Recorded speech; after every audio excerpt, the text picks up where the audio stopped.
So we're back, and as our podcast keeps growing, we're getting more and more chances to talk with some really interesting people in the BJJ community. This week, we're sitting down with Nick from Colombia MMA. We'll get into his journey in jiu-jitsu, his experience competing, and what it's been like training as he has now moved through the tail end of blue belt into purple. We'll also talk about the BJJ scene in Colombia and Latin America, and of course, a few themes we've brought up on the show before, like pressure, training, and focus. It's going to be a pretty relaxed, wide-ranging conversation, and we're excited to share it with you. Nice. Welcome to the Black and Blue podcast. My name is Travis, the black belt.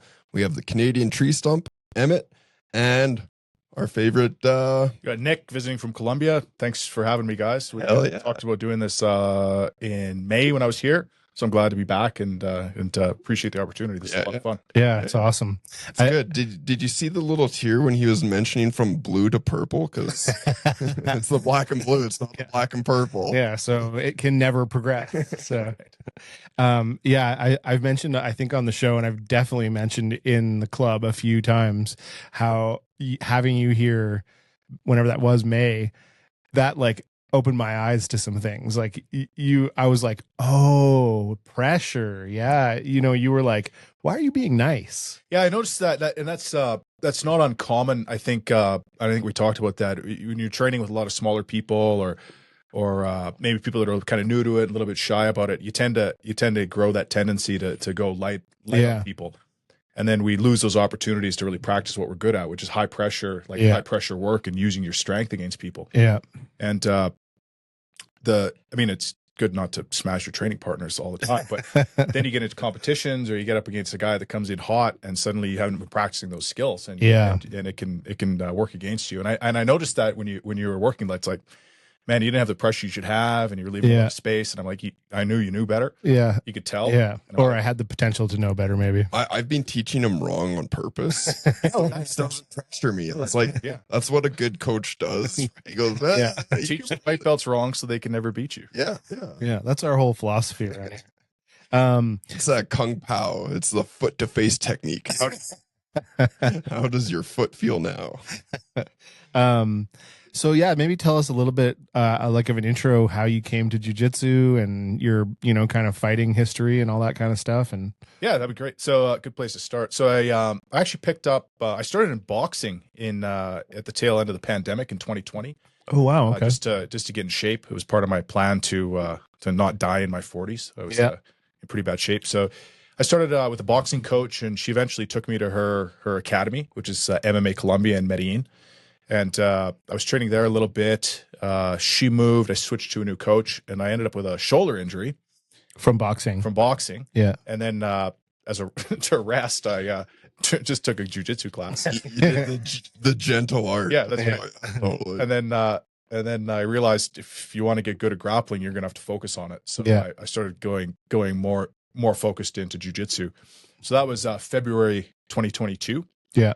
And there was So this was coming out of we're still had the fallout from the pandemic, and there wasn't a lot of competitions happening. So there was a big competition happening near Medellin. It was the Rio Negro Open, November 2022. So and you're a white belt at this point? I was a white belt, new guy. So I just decided I was going to enter it, see how it goes. And I told my coach, Felipe at MMA Colombia, I was like, look, I want to train for it and I want to win it. What do I have to do? He's like, lots of training. You got to be in here every day. Yeah. Keep training.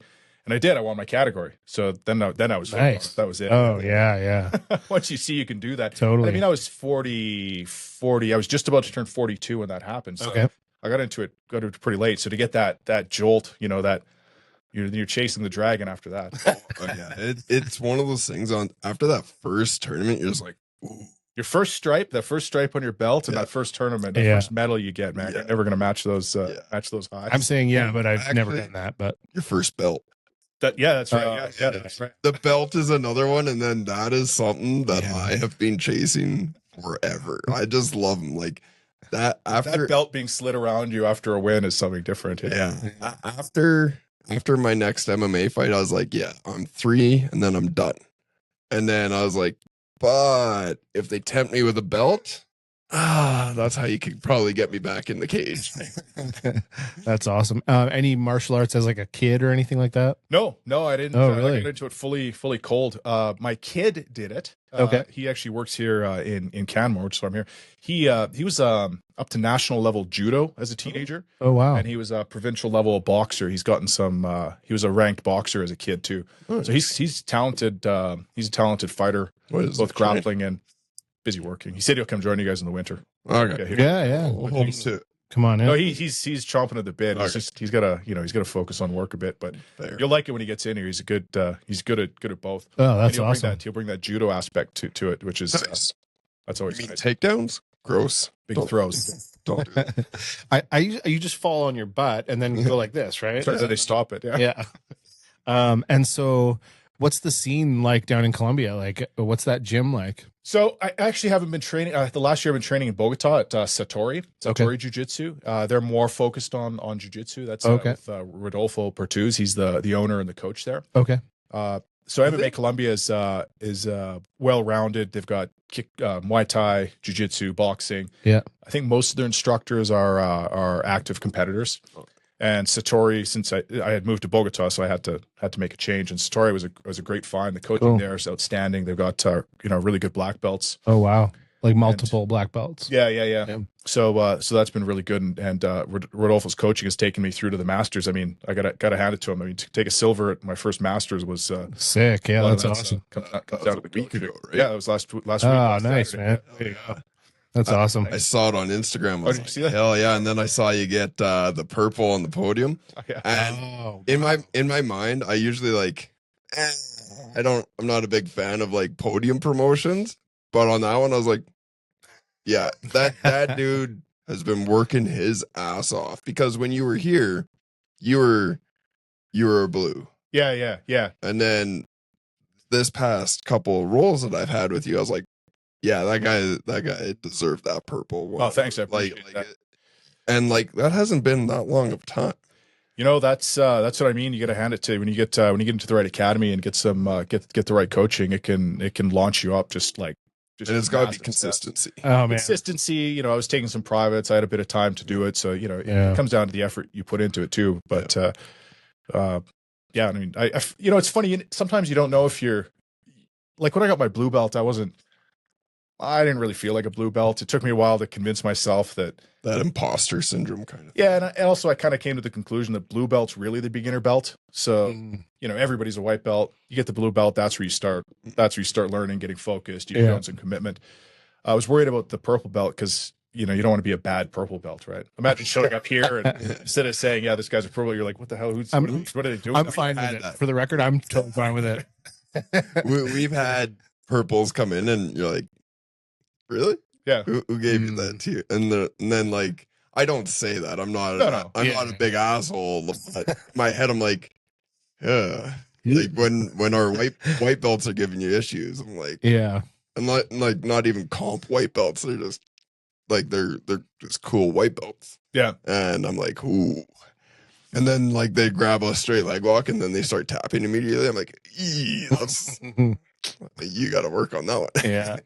That's I don't follow you on Instagram. I'm not like a really big Instagram guy, but that's funny because when, like I was saying before, when I was, we were communicating about doing this podcast, and I remember what it was like rolling with you when you were here. And I had this feeling, and I was like, I know, because I was typing something about your journey to blue belt or at the end of blue belt. And I was like, I'm going to get there today. He's going to have a purple belt on. and sure enough, he totally did. Yeah. No, I'm happy about it. I feel ready for it. I'm really proud to get it at Satori too. I know they don't, Rodolfo doesn't hand out, he's not a time-based promotion guy. Yeah. If you're getting promoted, you're working at it. And I think that we have a Satori up here in Calgary too. Oh, right. Could be. Yeah. So I think, that was one of the ones that was at that mega seminar that I taught at. I think so. I think that we have one. I don't know if it's affiliated or they just saw the same cool name. I think it's I forget the word. It's a Japanese word for it's like enlightenment or something, isn't it? I'm going to speak on that one. Yeah, I don't know. kind of guessing, but I think it's like I think it's something like that, or progress through, I think it is discovery, something about discovery through progress or something. Okay. All right, we're going to quote him on that. Yeah. That's going to be the new title. It was Meet Nick. Now it's going to be Nick teaches Japanese culture. Yeah. We'll quote. Nick has to close down his Instagram now. And so, do you know, like, what's the, like,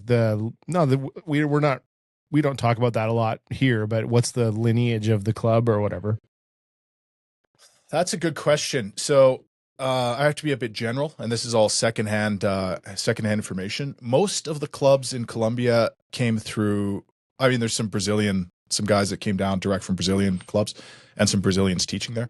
But most of them have come through Ecuadorian schools. Oh, really? Oh, interesting. Yeah. So, for example, our club, the instructors were from I can't remember the guy's name, but it's an Ecuadorian school. Oh, okay. A Brazilian guy that was teaching in Ecuador. Jiu-Jitsu in Colombia, according to my coach, is only about 15, 16 years old. Oh, wow. Because he was telling me about when he started at that time, it was like showing up wherever they were training with hats, and then sometimes the class would just end with, well, I don't know, we were trying to do this technique without his magazine, and we don't know how to do it. So, dude, that's how I started. Like, that's why I got a stack of magazines up there. Yeah. That's how, like, I was learning on a blue belt, and I was like, I want more. So I got all these magazines that I, like, picked up. I was, like, learning through that. And then when I tell, like, kids that, they're like, what? What about YouTube? I'm like, that didn't exist. Yeah. We had VHS. Yeah. Like, what's a VHS? Like, oh my goodness. I'll just take that knife out. Oh. Yeah. Oh man. Yeah. It sucks being old. Yeah. Did I tell you last time you were here? Like, I actually grew up in Costa Rica. Oh, right. I forgot about that. So That's right, yeah. we have that in common too. Just like spending some time in Latin America. So you grew up there. I didn't realize. I thought you had just lived there for a while recently. But like I was there from the time I was like, I don't remember the exact ages, but like 12 to 20 or something. Oh, okay. So what part of the country? Just outside San Jose, like in the Santa Ana area. Oh, like that sunny valley that's outside San Jose. Yeah. Nice. So yeah. And I did a few like real early day classes there where it was like, in a shitty basement and stuff. They still remember the armbar king. He goes back down there and they're people are just like, oh my God, he's here. Yeah. Except I haven't hit an armbar in 25 years. So, Know who's hitting armbars? Jonah. Oh yeah. That little bugger, the skinny guy that's doing the MMA fight with me. Yeah. He's been like swinging under and getting armbars. I'm like, I suck at armbars. I've gotten one in competition in my entire like 14 years or 15 years. That's it. That's his thing. Hey, yeah, he's hitting them. Good. Looking good. Then you'll start finding, if he starts threatening that enough, he'll start opening up chokes and other. Oh yeah. It's something I like to do. I like to threaten arms often and early. And guys start to get a little bit shy about doing some things. They start getting hyper fixated on their arm position, and then they start making mistakes. So that's what I do with leg locks. Yeah, I noticed that. You start going for feet pretty quick. Yeah, I go for feet, and then you keep your feet away, and that launches your neck usually out. That's where it gets you off balance or something, because if I can grab your foot, I'm going to take it. Yeah. But if you're moving your foot back, that off balances you usually. I find when guys start threatening feet, it gets my attention. Like my vision gets better. So I'm like, I can't mess around with your eyes go big. Yeah. It's pretty chill. And then I like grab your foot. It's like, serious. Yeah. You're like, okay, time to go. So tell us a little bit more about like your game. Like, what have you learned through the course of blue and into purple? Like how has your game progressed? Yeah, I think I made the biggest steps here at the as I was getting towards the end of my blue belt when I got most focused on this Masters tournament. When I made the decision to do this tournament, I got really focused on a single game, and I also which taught me the value of just drilling specific things over and over and over. And prior to that, I had started doing that a little bit. For example, my Keisa Katami game. Okay. I'm sorry, and I apologize to everybody who suffered those 6 weeks, but I spent 6 weeks just like, smashing Keisa Katami. Oh man, just trying to enter it, going from trying to get chokes out of it, trying to get arms out of it. Okay, cool, interesting. And then and you find out pretty quickly, like, so you fail a lot on it at the beginning, but then it starts coming together.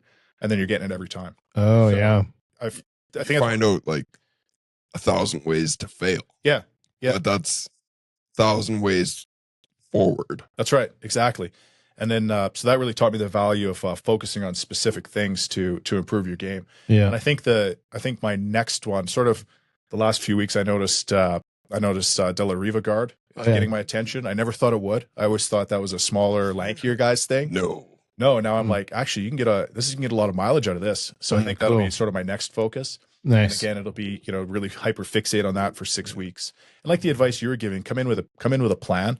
And that's I think the best thing people can do. I mean, if you're going into open mats, just to roll, well, yeah, I guess you'll get better. But if you're coming into open mats with like a goal that you got to achieve, then you're going to start getting better really quickly. Yeah, it's gonna be tenfold.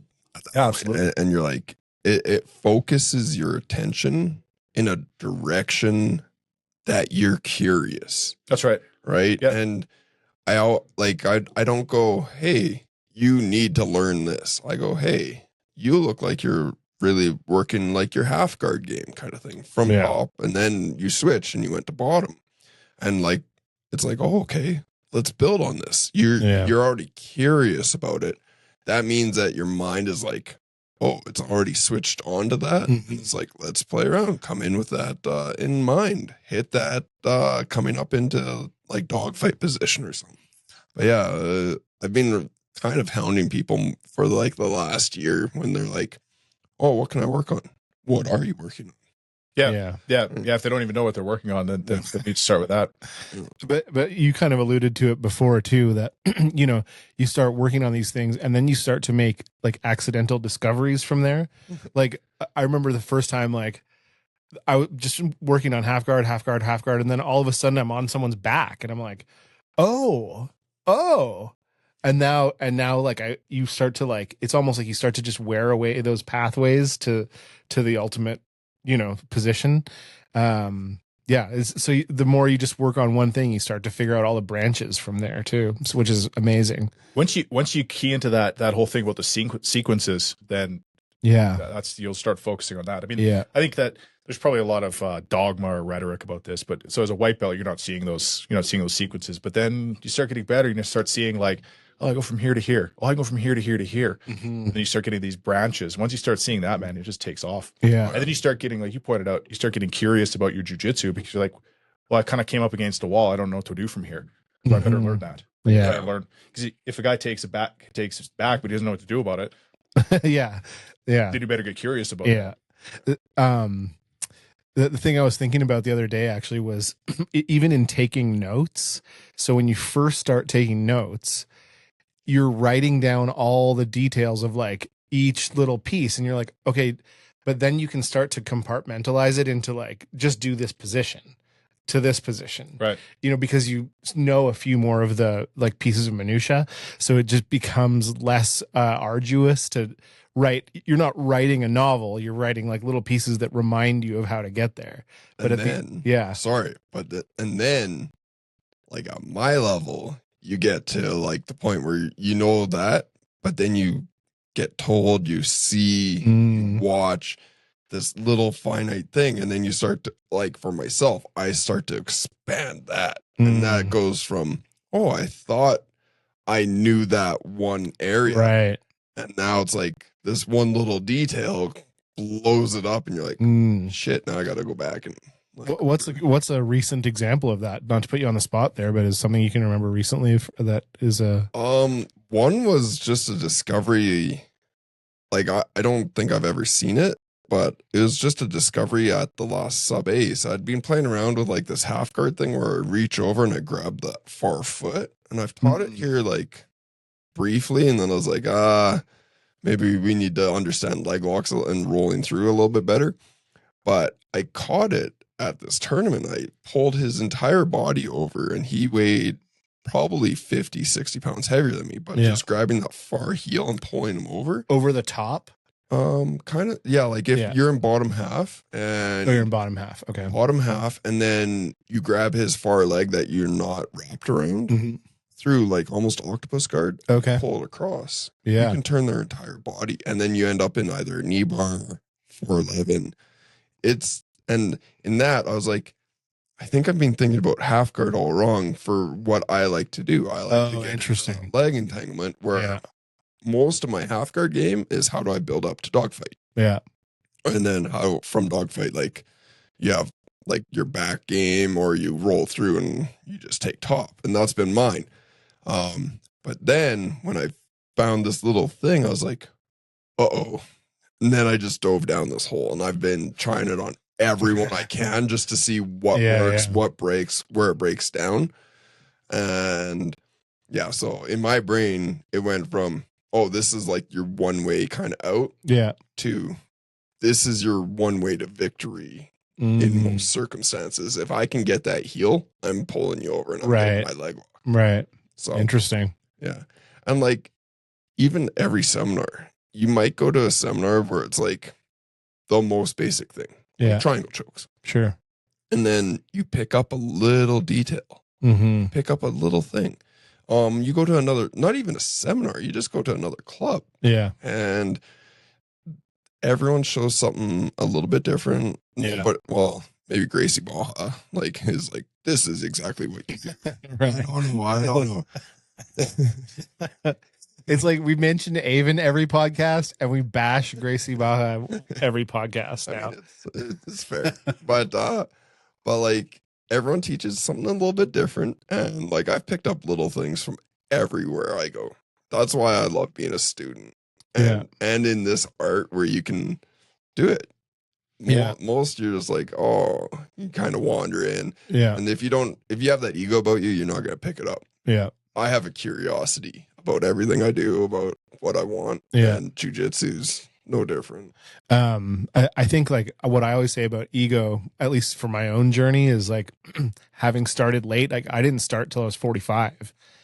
And I feel like what puts us in a almost like a better position to come in egoless, because you're like, you're going to be going up against guys who are 19, 20, 25, 26. And it's like, I came in going, I'm probably not going to win against a lot of these guys, at least at the start. So I'm not going in like I'm the best. I'm going to kill everybody. Like, I don't know. What do you think about that?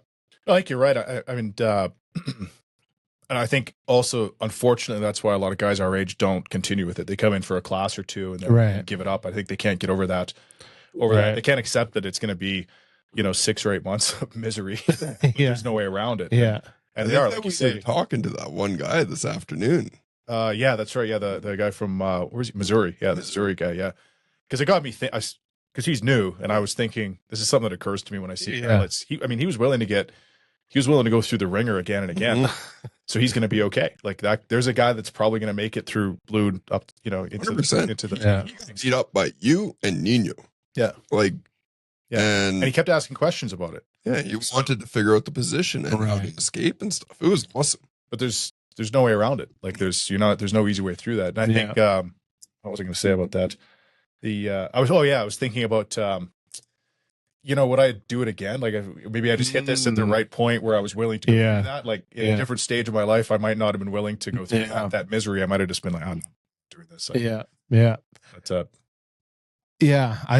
I think it also depends on, you even kind of mentioned that before too, finding the right club and the right instructor and the right environment for you. And if you're not vibing with the people, it's probably not going to work out either, That's a good point. Yeah. Yeah. It's hard. If you have one of those instructors that's just like either non-existent or comes in, do this, leaves, and it's like, and then you have guys.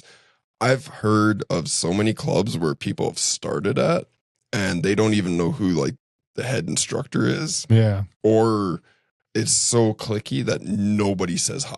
Yeah. Oh, yeah. And I sit there and that's why I harp on like people. I'm like, go adopt a white belt. Any new person, go say hi to them. It is to step through those doors and come into a gym. It's tough. It is. Yeah. Especially if you're older. Like as a kid, you just like, let's go fight. Yeah.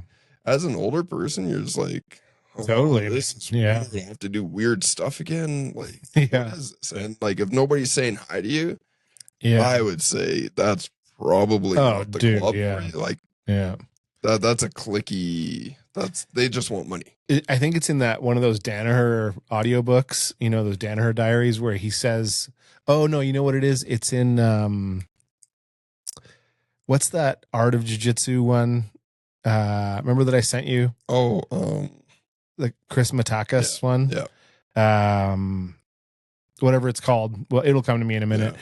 Where he says you earn your white belt by having the courage to step on the mat the first time. So like in that sense, yeah, blue belt is probably where you're starting to actually learn, but it takes a hell of a lot of gumption to be like, I'm going to try this mystical, potentially bone breaking thing with a bunch of people I've never met before, be willing to look stupid and roll around on the ground. And then after your first class, be sore. Yeah. Be more sore than you've ever felt, because you don't get that workout from anything else. No. And then to be like the next day, be like, I still want to go. Like, it's crazy. yeah. So it does take a club. It does take a community to bring people in. Yeah. And I think at Dark Horse, I think that we have a pretty good community. It's Oh, a yeah, great for sure. community. This is The head instructor is a piece of shit. yeah. Yeah. That's that tall guy? He's Yeah. around. Yeah. He's never here. Kind of absent. But is there in your club, Satori, right? That's the one you're at right That's now. where I'm at now. Yeah. Is it mostly Colombians, or is it lots of expats, or? I think it's mostly Colombians, but there is quite a few expats there because the part of town it's in. There's quite a few expats that work in that area. Okay. We get quite a few Americans in there. We had a couple of Dutch kids in recently. There's one Canadian guy that thinks he should be there, I guess. But I think it's large. It's mostly Colombians, and I think Okay. I was just talking to the coach about this. He said we have about 130 members, sort of, Oh, really? Okay. and Good about size. six of them are competitors. Oh, wow. Which kind of that, because I thought competing is so important, and we got to work. And then he mentioned that, and I was like, oh, that's a good point. There is only about 6 or 7 guys and girls that compete consistently. So that kind of tells you something about jiu-jitsu in general, that the community is more important than these competition Right. things. Like more people are coming for the community aspect of it than for the competitive aspect of it. And what was your, you were mentioning you had your first competition. Maybe walk us through what that was like. How did you feel? Oh yeah, well, it's terrifying. I mean, have you competed? Have you been to? I keep talking about it. Maybe this fall we'll see. Okay. I'm scared of getting hurt. Yeah, we can get into my opinion about that in a sec. So, because I have opinions about that. Yeah. What? Emmett, you're gonna get hurt. I've rolled with you. You suck. Well, let's jump into that then. So I think local competitions are a little bit difficult because there's usually not guys in your age group Right. and weight class. Right. You just You're either win going to go. because there's nobody there. Yeah, you're either going to get bumped down to a lower age class, like a 22-year-old. That's your size. Oh my God. Or there'll be another guy your age, but he might be bigger or smaller. So Right. More experienced. in my experience, it's been mostly younger guys. Yeah. So you should get that in your head. And those, like, it's a bit of a different. They'll kill you for that $5 medal. Dude, the white belts, like we have a couple new white belts here that like they're those two actually they're both Chilean, right? Yeah. Yeah. Oh, okay. Yeah. And they're both really athletic. They're really into jiu-jitsu. They've been learning quickly. And they were both at the comp class the other day. And I spent like the next couple days just being like, "Ow, dude!" Like, and they're just young, keen, athletic, and smart and good. It's not just strength, but it's like, and they're new. Strength is an attribute. Yeah, Right? It's totally something that if you have it, yeah, use it. yeah.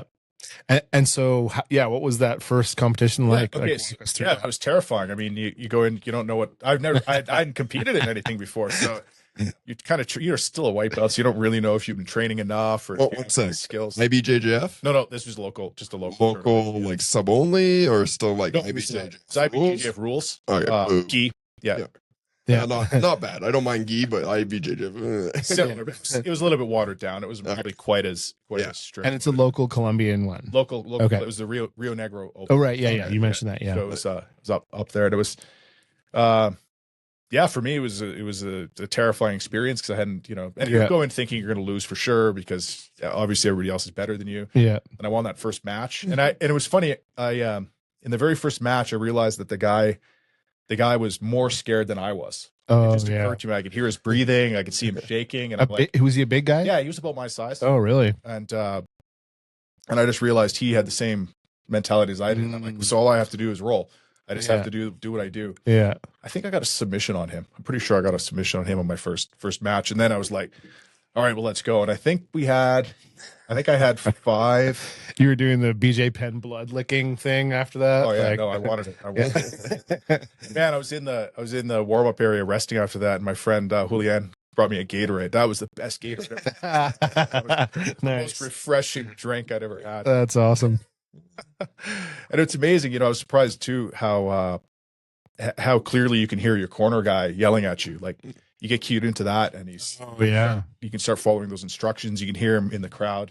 If you know their voice, it's very easy. Yeah, as long there's some voices that like just kind of get lost in the crowd. Yeah, I've been told my voice like cuts through because it's a unique voice, but there's some that people are just like. Yeah, you can.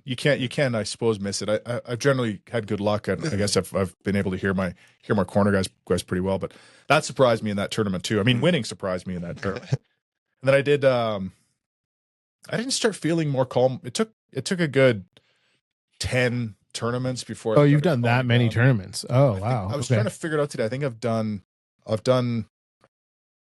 I think it's 18 tournaments. Oh my God. Wow. Okay. But it took a good chunk of them to start feeling a little bit more calm about it. For the first 10, the night before, I'm just like, I don't want to do this. Why, why bother? What's the point of this? And you're terrified going there, and you start, all the bigger, stronger guys, you're like, oh, that guy's going to be my opponent for sure. Whatever. And usually they were in Colombia, but I did pretty well in tournaments. And then I got curious. Actually, my first, tournament outside of Colombia was the Alberta Open in Red Deer. CBJJF. Yeah. Okay. Yeah. A couple years ago. It was right after I got my blue belt. Okay. And that was my first tournament outside of Colombia. Okay. So that was good. It's that's an CBJJF. Yeah, same thing. And then I did my first IBJJF tournaments this year. One in Orlando, and then the World Masters. So.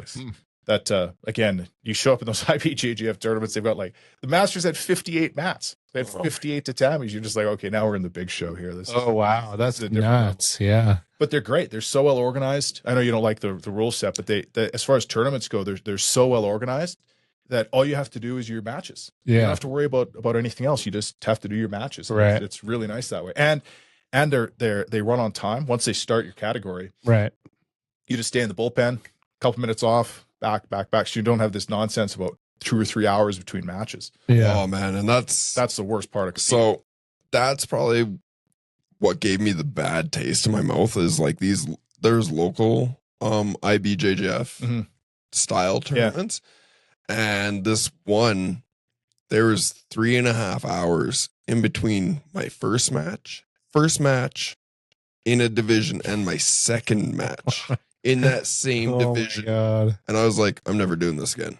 Yeah. And then like the next couple matches were a little bit quicker. They're like only a half an hour in between. I was like, this is the worst thing ever. And I just got such a bad, and then I had to coach. And then there was one time I coached, and the first he was doing no gi and gi, and his no gi was supposed to start at noon.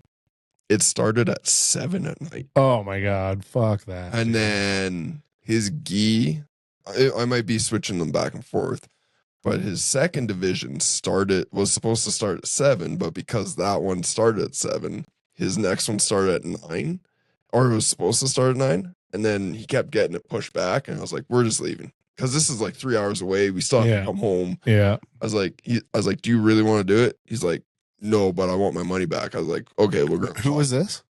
Danny. Oh, Danny. Yeah. Like we went out and went to BP's and started watching UFC. And he was just like watching his phone because it was only like 5 minutes away. We could have made it back, but it was just like, That's Dude, nuts. Yeah. there's no point. And like this happened over and over. So that's kind of why I have like a bad taste of Yeah. IBJJF style. Yeah. And then I hit a sub only round robin, and that was submission ace. And it was just like bang, bang, bang, bang. Like you have your match, the other guys have their match, maybe one other match, and then you're back on. Yeah. And then another match, and then you're back on. Oh yeah, that's the way. And to then do you're it, done. Yeah. Then you're done your division. And I was like, hell yeah.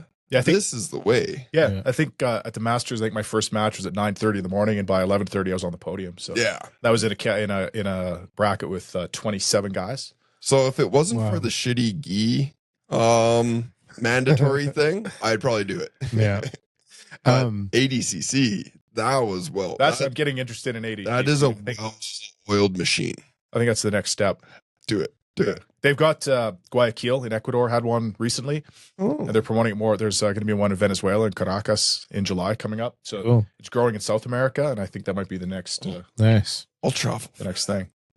Yeah. They might have you. They might have you. They might have you at one of the tournaments. Let's do a trip. Let's go. I'm down. So yeah, going back, like, and this is for both you guys, but the fear of getting hurt thing, you said you had some thoughts about that. Not so much. I haven't been too worried about it, but I recognize why guys do get worried about it. Yeah. Particularly once you're in your 40s, it starts to be a concern. I mean, because you can't afford to have months off work or anything like that. Yeah. But I've been pretty lucky. My injuries have been pretty minor. I got really injured badly in tournaments, particularly. Although I will say, I did tap prematurely to an arm bar last year, 2023, 2024. Yeah. The guy had it and he was coming in hot on it, and I just tapped right away. I'm like, Oh, you told me because he was a super young guy and he was going to rip on it, which that's fine in the tournament. And I knew I could see it coming. I'm like, I don't need to. Yeah. I don't need to risk Totally. this one. The piece of tin is not worth it. And he had it. He had it. Yeah. So fair enough. You know, it was a fair win. I'm not taking anything away from his win, but I just saw it coming and I thought I'm going to avoid the potential for injury on this one. It can happen pretty quickly. And man, you see like Insta shit on Instagram, which is like, you know, someone gets picked up and dropped on their neck or whatever, and it's like, dude, I don't need that bullshit. There's some of those though that it's like usually in a triangle choke, and it's like, you know what you could do? Let go. Yeah, that's right. Like if your back starts to come off the mat, let it go. Let go. Drop down, grab a leg, do something. But you don't getting slammed is unless somehow they're like cradling your entire body and picking you up that way, like savage. Yeah. Usually they're just like trying to look up and you're going with them. Yeah. You could just let go. There's a lot to be said for letting go. Yeah. One of the worst things that you see is what we were talking about today, because we were rolling with somebody and he was putting his arm out to fall. Yeah. And that's like, and I've done it too, where it's like, it's just instinct to put your arm out, you know, but that's one of the worst things you see is like, it's not even the guy's fault. You just are falling, put your arm out, crack, you know. Oh, that would suck so bad. Yeah. I think that's where judo classes are a really good base for this, because they spend so much time on their break falls and falling properly. Right. Those guys, you can always tell they're better at taking those falls. And I don't think I've ever seen a judo guy put his arm straight out. It is hard on the body though. Oh like, yeah, I've talked to a lot of judo guys, and they're just like, man, well, everything's man. getting a like it's not like, oh, you can just sit down or like in jiu-jitsu, like most of your work is on the ground. Yeah. Whereas judo is let's get them to the ground, and it's like, oh man, like I've been to multiple judo classes, and like I come out the most sore I've ever been. Oh yeah, you come on, you're just rattled, and you're like, oh my god. Well, Coach Wes, who was, I don't know, I haven't seen him in a while, but he's a judo brown belt, I think. Yeah, he's really good. He's really good and like such a cool guy and unassuming, you know. And he'll be like, I'll show you this throw, and it's like, whoop, you know, like all of a sudden you're like, oh god, and that's at like 40% effort or 30% effort. Yeah. So, yeah. Do you have any famous BJJ guys that you're trying to like model your game after? No, you know, I'm not that focused. I kind of more do it once I get keyed into a technique I want to learn. I start researching that obsessively. Yeah. Not so much the people. Yeah. I have noticed. We had a seminar with Ray Lovato Jr. in Bogota, and I liked his style quite a bit. He gave me a few tips on high pressure cross face stuff. Oh, I think nice. I'll probably watch a little bit more of his stuff. Nice. Again, apologies to everybody who's suffered under my practicing that. Yeah, I've felt that pressure here. That's even better now. He tuned me up on that one. Oh wow, yeah, no, that was, like I said, that was eye opening for me, man. I was like, okay, I'm gonna incorporate this, and like Carter's kind of back now, and Carter has said to me a couple times, like, dude, your pressure is horrible, and I'm like, well, you should meet Nick because he showed me some of that. So yeah, actually, that's a good. That reminded me of something. I lost quite a bit of weight between leading up to this tournament. I lost 25 pounds. Oh, really? And I was feeling weak and slow, or weak and soft, really. And I was complaining to my coach about how I was like, I feel like I don't have any pressure. And he's like, well, then you didn't have pressure. You were just using your weight. And you got to practice that. Yeah. Point. I was pretty lazy. So right. I get this compliment at most of my tournaments. If I ever get mount or like a side mount, like, and I've heard it from multiple coaches and multiple people, they're like, you are the skinniest fat guy. Yeah. Like, oh no, you have really high pressure. It's hard to move you around. Once you get on there, it's hard to move you around at all. Yeah, it's a funny compliment, but like, I remember Lucas from Central. He was like, I'm competing against him, and his coach, who's ironically the guy that gave me my black belt, Drew. Yeah, he's yelling. I can hear Drew. He's like, "Don't let him get on top. His pressure's horrible." And I was just like, "Yeah, I'm gonna pressure the shit." Like I just got on him. Like I don't ever really go like 100%. Oh, Lucas, I was like, yeah. And this is after he tried to like break my ankle. Like there was like a crazy move that he did, and like it hurt. And it was the first time I had to not spaz, but I really had to like get moving to get out of it. And I was like, what the hell was that? And then I got on top and I just pressured him. And he's all I heard was and all you hear in the background is Drew going, "Oh, that sucks." Oh, that's awesome. You're the skinniest fat guy. Yeah. That's like I was walking down the street the other day. Fattest skinny guy, maybe that's the way it goes. Like I was walking down the street the other day and someone yelled at me, "You're the fattest fat guy." That was me. Oh yeah, that was you. That was me driving by. You're the fattest fat guy. Go to the gym. I actually have been doing a little more of that lately because, man, you need it at our, like, I think a little bit older than you, but you need it. Like it's. Oh yeah, use your pressure, man. Yeah. Got to. But going back to injuries though. Yeah. Weights. Gotta, especially guys at our age, man, we gotta like lots of weight training. Yeah. Sensible weight training. Yeah. Need to set deadlift PRs, but consistent weight training to stay strong and keep that cardio up. And I think that's your best defense. Yeah. I like the kettlebells. Yeah. Yeah. That's what I've been trying to hit lately. One thing that we talk about on the show a lot is like aha moments. Where you kind of like you're muddling along or whatever and you hit something, or you like, someone says something that kind of turns on a light for you. Any of those kind of things that stick out for you in your journey? Yeah. Again, we can go back to recently. I was drilling that collar drag takedown sequence leading up to this tournament. Oh yeah. And I failed on it miserably in Orlando. Like I didn't even get an attempt at it. And then I think I did get one attempt, and I pulled the guy on top of me. It was just a mess. Like it was you pulled him into mount. Yeah, it was Instagram, just the wrong side. Like how to disappoint your coach. He's like how we've been practicing this. That's almost as bad as the person that's like got the full rear naked choke and they're about to tap, and then they let go, and you're just like, why did you let go? They're about to tap. You lose confidence in it. So then we went back to drilling that same sequence leading up to the Masters, and then I was hitting it in the Masters. I got I got five of my matches. I hit that takedown. No way. And 4 of them ended in submissions. But then after that, I was like, I had it. It's in my hand now. Like I've got it solid in there. I'm sure I can fine tune it. Yeah. But I feel like I've got that one. I can pretty much line it up at will. Yeah. I mean, I'm sure there's guys I can't get on it, but I feel confident in it. And that's interesting that it took a tournament to kind of like force the moment. Well, I had to. There was no more time to practice it, so it was just time to use it, and I didn't want to repeat not trying it. Yeah. So we just committed to it and then started working, and now it's part. That's awesome. And Yeah. actually, you mentioned hearing the other guy's coach. I heard the other one of the opponent's coaches say, "Here comes a collar drag," and I said, "Yes, it does." How he went, I love hearing the other guy's coach, especially when you can execute after. Yeah, I often I'm one of those guys that will talk on the mats to them, and they're like, "Watch out, he's going to drop for that ankle." I'm like, "Yes, I am," and then I'll do it, and or just the goofiest stuff, and I'll yell back and forth, and or I'll talk to my opponent, and they're just confused because I'm just there having a good time. I just enjoy what I do. I think even my first tournament, I know you talked about the nerves and all that. I just walked in. I was like, "Yeah, I'm good. Let's go. Let's play. Let's do That's this." admirable. Yeah.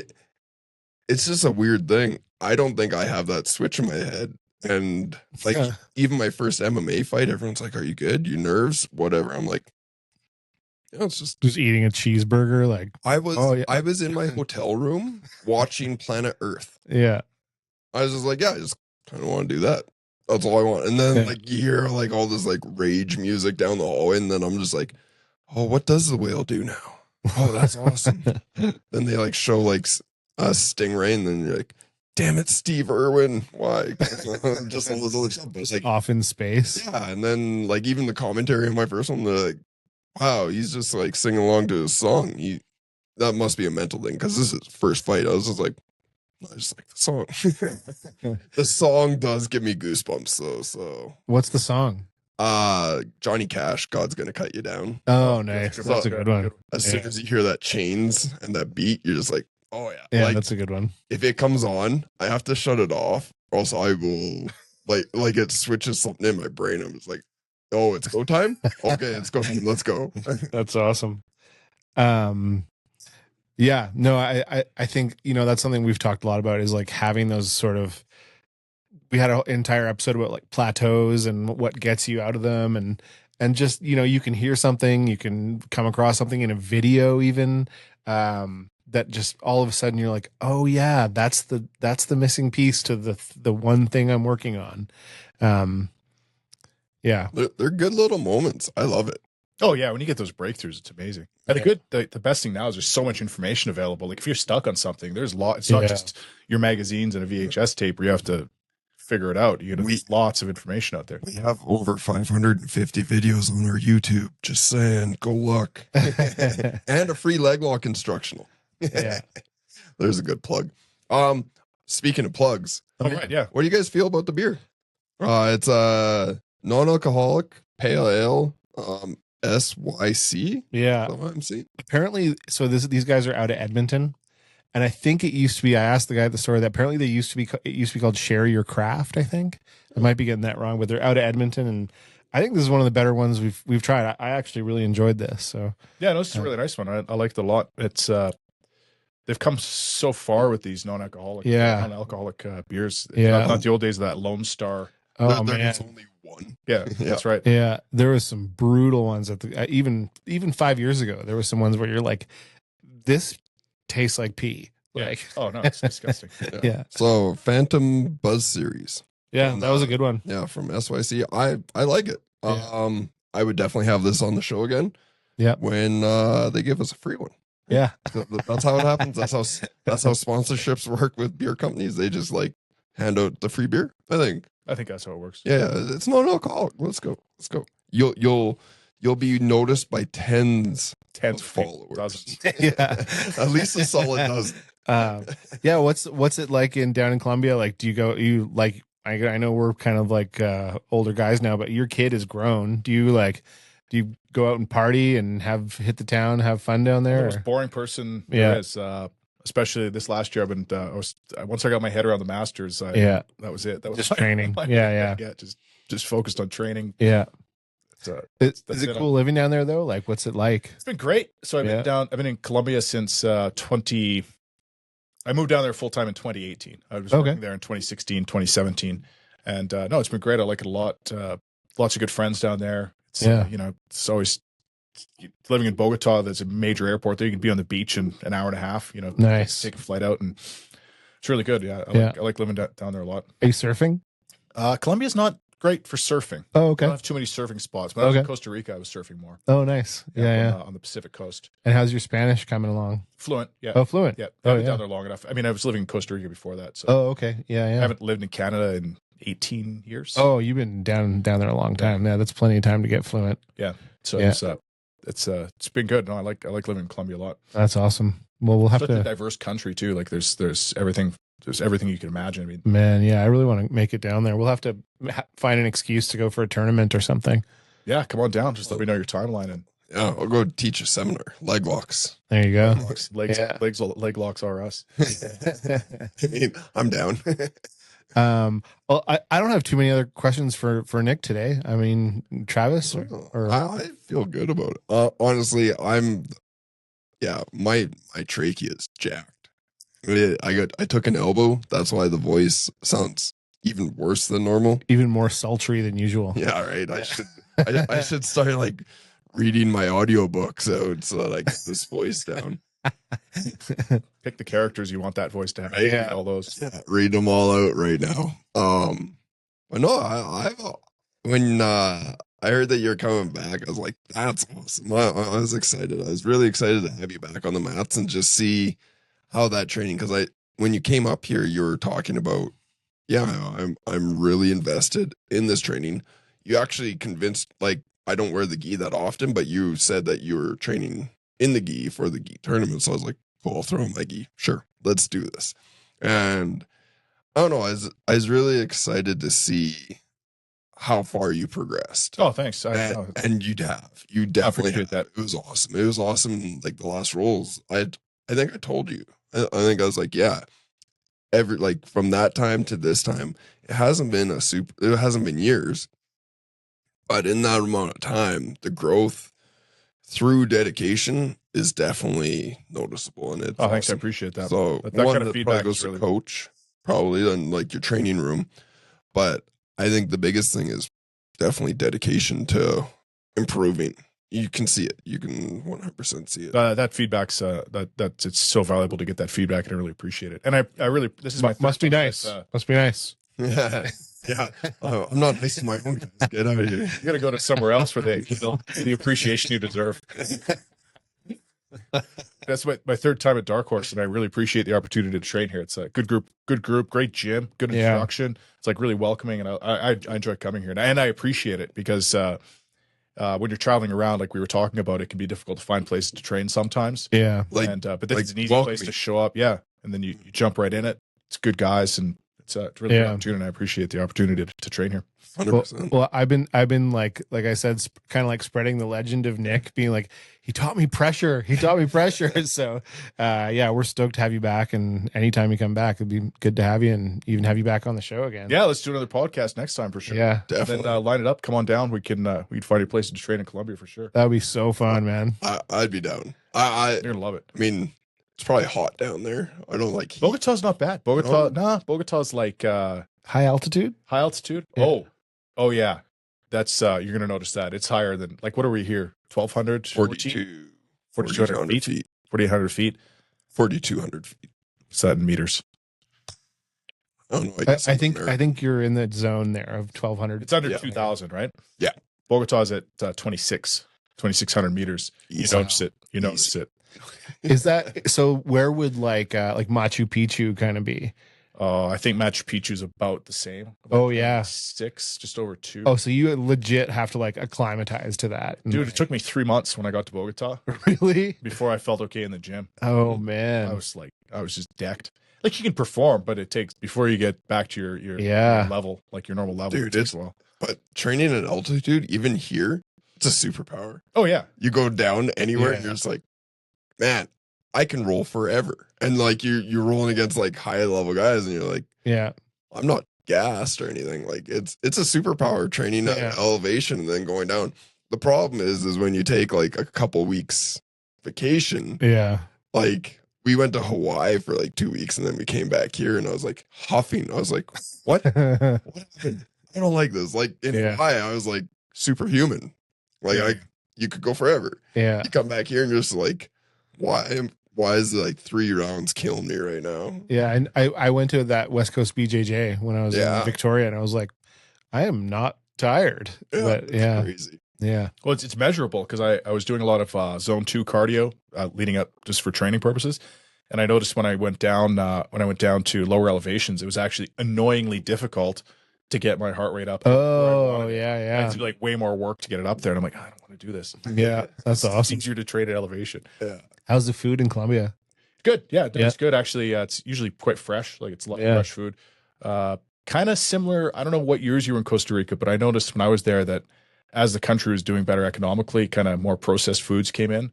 And you can see the population getting fatter and fatter. And I've seen that same trend in Colombia. No way. Yeah. That's crazy. So cities for sure. I was kind of like gone full time, like not there, but only visiting from time to time after, call it like, I don't know, 2003 or something like that. Like I still would go back after that, but yeah, it was much later. It was been more like 2010 when I started seeing that. Yeah. But generally food's good. Big, they like eating big portions there. Yeah. Lots of pork, lots of beef. So it's lots of fresh vegetables. That's tried crazy, new vegetables, fruits you've never seen here before. So that's always a lot of fun. That'd be cool. That's crazy that as the economy gets better, shittier food comes in. Like that's wild. That makes sense. You get the big corporations coming in bringing their shit. Yeah. What about apple bananas? Do you guys have those there? Apple bananas. Those little stubby bananas. Oh yeah. Those they have those. They taste like they're really sweet. Yeah, they're like an apple. But like Hawaii had them, and I couldn't find them anywhere. And I was just like, they don't travel. They ripen way too quick.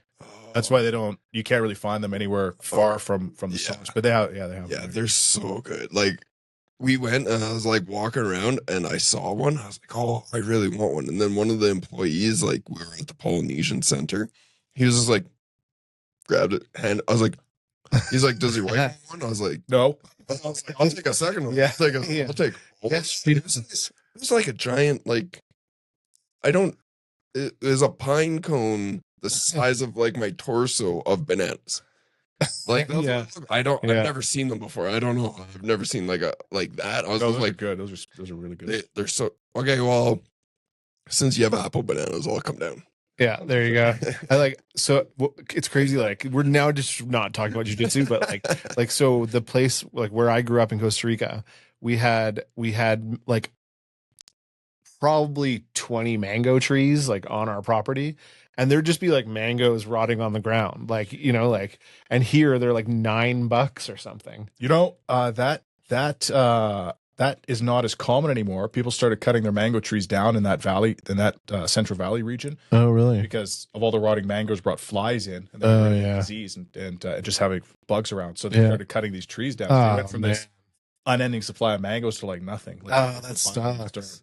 Like where we lived. Actually, so it was in San Antonio, Belen. Right. You know that area, like right there, and then we moved to Pavas, and in our backyard there, we had a lime tree.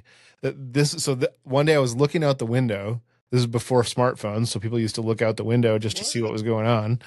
And this lime tree, we never bothered to pull off limes unless you like needed one, right? It had so many limes on it that I was looking out the window and the whole thing cracked because it was just so full of limes.